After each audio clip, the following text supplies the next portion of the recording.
Okay, Illinoisans. Illinoisans, yes, because there's more than one of you. Because we don't all abide together as one. God almighty.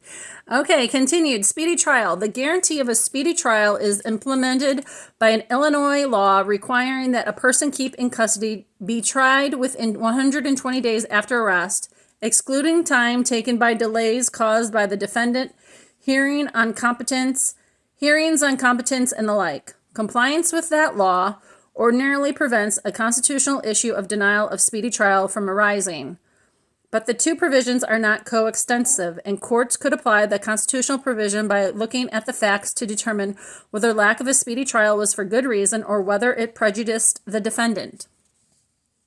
Section 8.1. Section 8.1. Crime victims' rights.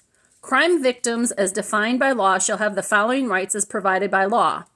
The right to be treated with fairness and respect for their dignity and privacy throughout the criminal justice process. The right to notification of court proceedings. The right to communicate with the prosecution. A. Crime victims, as defined by law, shall have the following rights as provided by law. 1. The right to be treated with fairness and respect for their dignity and privacy throughout the criminal justice process. 2. The right to notification of court proceedings. 3. The right to communicate with the prosecution. 4. The right to make a statement to the court at sentencing. 5. The right to information about the conviction, sentence, imprisonment, and release of the accused.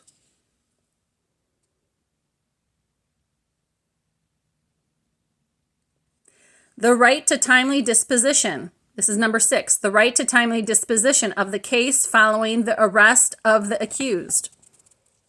Number 7. The right to be reasonably protected from the accused throughout the criminal justice process.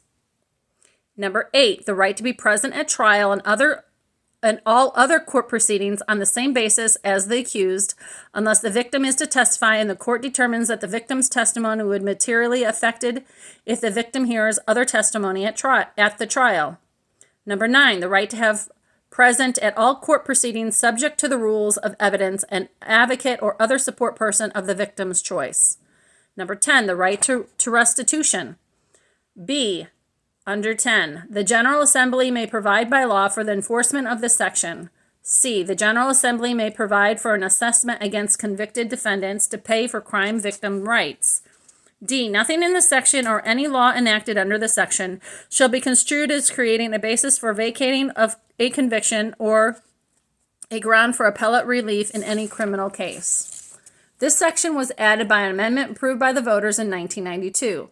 Several of the rights it guarantees were already in the law called the Bill of Rights for Victims and Witnesses of Violent Crime Acts. But this section could serve as the basis for further laws to protect crime victims. May God give us discernment as we actually look into our state law. And if you're wondering, yes, I already read through the United States of America's Constitution, Declaration of Independence, and Bill of Rights, and a few other things, I believe. And it's probably easiest to find it on YouTube under Rachel Clara Chapman. Peace. Have a great day.